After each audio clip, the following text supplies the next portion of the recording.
बहरिया में ऐसी कौन कौन सी इन्वेस्टमेंट्स हैं जहां पे हम इन्वेस्ट कर सकते हैं और अभी फ़िलहाल मुल्क के हालात में अभी इन्वेस्टमेंट करनी चाहिए या नहीं करनी चाहिए। मेरी वीडियो को अंत तक ज़रूर देखिएगा, ये आपके लिए बहुत बेनिफिशियल होगा।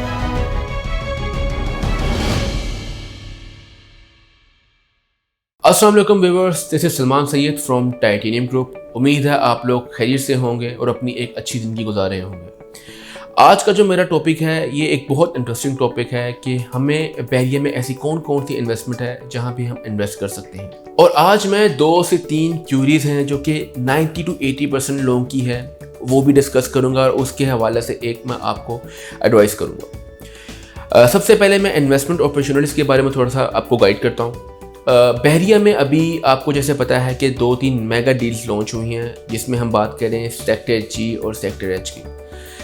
सेक्टर जी और सेक्टर एच ये बहरिया के आप सेक्टर एफ के बाद सेक्टर जी आता है और उसके बाद सेक्टर एच आता है।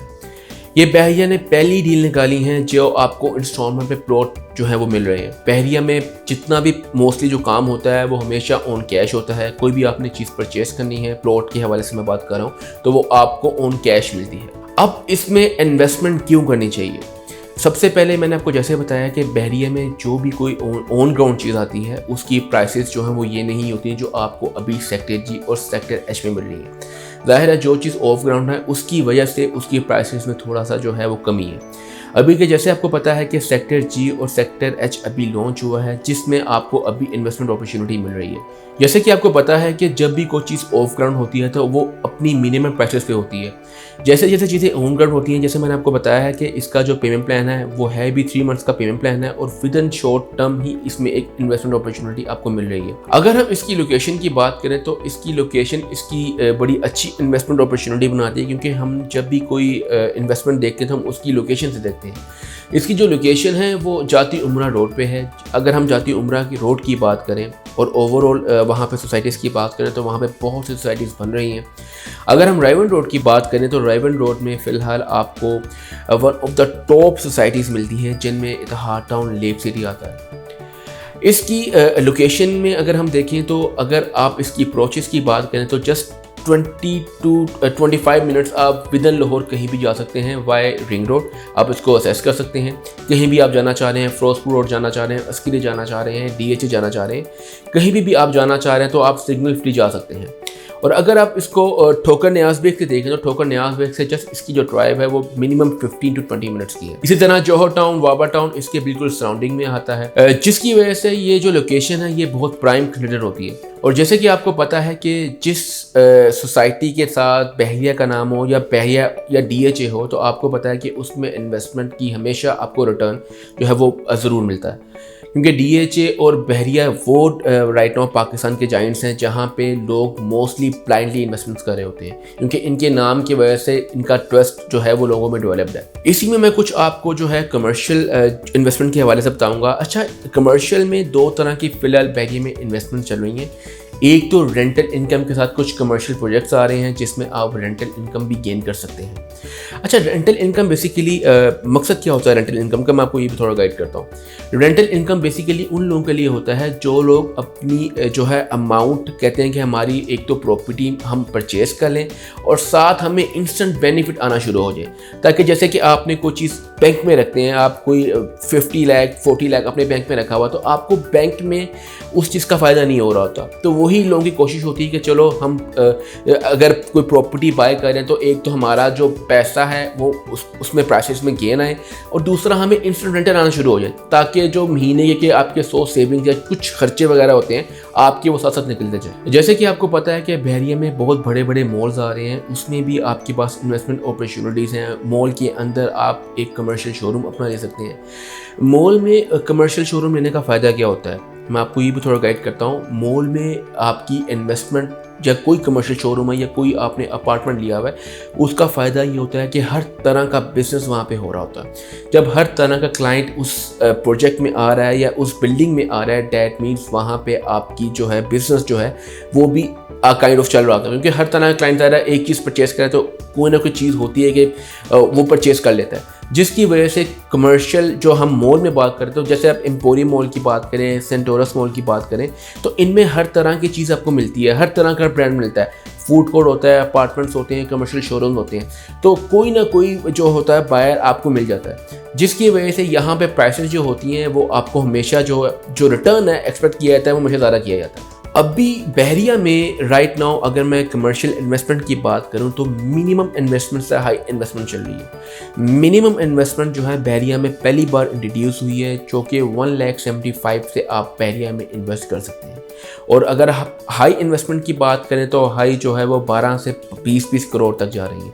अकॉर्डिंग टू योर आपके बजट के लिहाज से आप बाइंग कर सकते हैं। अगर आप चाहते हैं कि आप ऑन ग्राउंड कोई चीज़ लेना चाह रहे हैं, ऑन ग्राउंड कमर्शियल लेना चाह रहे हैं, 2.5 मरले का, 4 मरले का, 8 मरले का, तो ऑन ग्राउंड कमर्शियल भी फॉर बिजनेसेस यहाँ पे पड़े हुए हैं, जिसमें आप ऑन ग्राउंड कोई चीज़ लेके अपना बिजनेस कर सकते हैं। अच्छा, मैं अब 3 क्यूरीज हैं जो कि क्लाइंट्स की हैं, और ये वो क्यूरीज हैं जो मैं बेसिकली सबके लिए मैं ये उनको बताना चाह रहा हूँ, एडवाइस करना चाह रहा हूँ कि ये क्यूरीज मोस्टली हर तरह का आजकल क्लाइंट कर रहा है। पहली चीज़ क्लाइंट पूछ रहे हैं कि फ़िलहाल जो इन्फ्लेशन है ओवरऑल मुल्क के, जो स्टेबिलिटी आपको पता है मुल्क में नहीं है फ़िलहाल, और काफ़ी चीज़ें जो हैं फ़िलहाल डाउन पे जा रही हैं, उसमें प्रॉपर्टी में बाइंग करनी चाहिए कि नहीं करनी चाहिए। तो इसके लिए मैं आपको जो रिकमेंड करूँगा, अच्छा इसमें 2 चीज़ें हैं। एक तो ये चीज़ है कि बायर और सेलर ये 2 डिफरेंट चीज़ें हैं।